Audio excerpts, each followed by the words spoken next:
ஓம் அமைதீஸ்வரியே நமக நமச்சிவாய.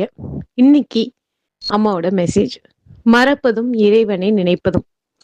நாம எந்த ஒரு வேலையும் கவனமா செய்யறோம் அப்படின்னா ஒரு விஷயத்த நம்ம மறந்துதான் ஆகணும்.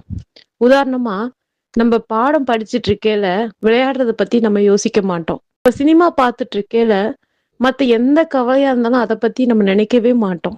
ஒரு இயந்திரம் மாதிரி நம்ம என்ன பண்ணிட்டு இருக்கோமோ அதுல மட்டும்தான் நம்ம மனசு இருக்கும், வேற ஒரு எந்த விஷயத்துக்கும் போகாது. உதாரணத்துக்கு, ஒரு விஞ்ஞானி ஆராய்ச்சி பண்ணிட்டு இருக்கல, அவர் எதை பத்தி ஆராய்ச்சி பண்றாரோ அதுல மட்டும்தான் அவருடைய கவனம் இருக்கும். பக்கத்துல வேற ஏதாவது ஆராய்ச்சி போனா கூட அதுல என்ன பண்ணாது, அவருக்கு அதுல கவனம் போகாது. இந்த மாதிரி நம்ம தினசரி வாழ்க்கையில ஒரு வேலையை செய்யறப்ப இன்னொரு வேலையை மறக்கிறதும் அதுக்கப்புறம் நினைக்கிறதும் இது சாதாரண விஷயம்தான். நம்மளுடைய குடும்பத்தை மறக்கும் போது ஆபீஸ் ஞாபகம் வரும். ஒய்ஃபை நினைக்கிறப்ப குழந்தைய மறப்போம், குழந்தைங்களை நினைக்கிறப்ப ஒய்ஃபை மறப்போம். ஒவ்வொரு நிமிஷமும் நம்ம ஏதாவது ஒண்ணு பண்ணிட்டு இருக்கையில ஒன்ன மறந்துதான் நம்ம இன்னொன்னு நினைக்கிறோம்.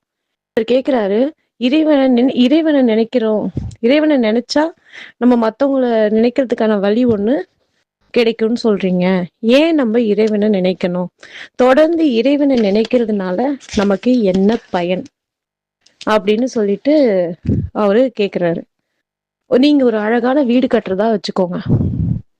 அந்த அழகான வீடு கட்டினதுனால உங்களுக்கு என்ன கிடைக்கும்? சந்தோஷம் கிடைக்கும்னு நீங்க நினைக்கிறீங்க. அந்த வீட்டுக்குள்ள போற வரைக்கும் உங்க கவனம் ஃபுல்லா அந்த வீடை கட்டுறதுலயும் அந்த வீட்டுக்குள்ள போறதுல மட்டும்தான் இருக்கும். அந்த வீட்டுக்குள்ள போய் முழுசா கூட நீங்க அந்த சந்தோஷத்தை அனுபவிச்சிருக்க மாட்டீங்க. உங்க மனம் அடுத்து என்ன கேட்கும்? ஒரு கார் வேணும்னு கேட்கும். அந்த மாதிரி நம்மளுடைய ஆசைக்கு அளவில்லாம அடுத்தடுத்து போய்கிட்டே இருக்கும். எல்லையே இருக்காது நம்மளுடைய எண்ணங்களுக்கும் ஆசைகளுக்கும். இதே நம்ம இறைவனை நினைச்சிட்டு இறைவன் மட்டுமே எல்லாம் நினைக்கிறப்ப நம்மளுடைய வாழ்க்கை பூர்ணாகதி ஆயிடுது. அதுக்கப்புறம் இதுதான் வேணும் அதுதான் வேணும் நமக்கு கேட்கணுங்கிற எண்ணமே கிடைக்காது. எவர் ஒருத்தர் இறைவனுடைய சிந்தனையில இருக்கிறாரோ அவருக்கு ஆசை இருக்கிறது இல்ல, பற்று இருக்கிறது இல்ல, இருக்கிறது போதுங்கிற எண்ணம் வந்துருது, வாழ்க்கையில அமைதி கிடைச்சிருது, முழு நிறைவு அடைஞ்சிடுறாங்க. இறைவனை நினைக்கதான் நம்மளோட வாழ்க்கை மென்மேலும் மேம்படும்.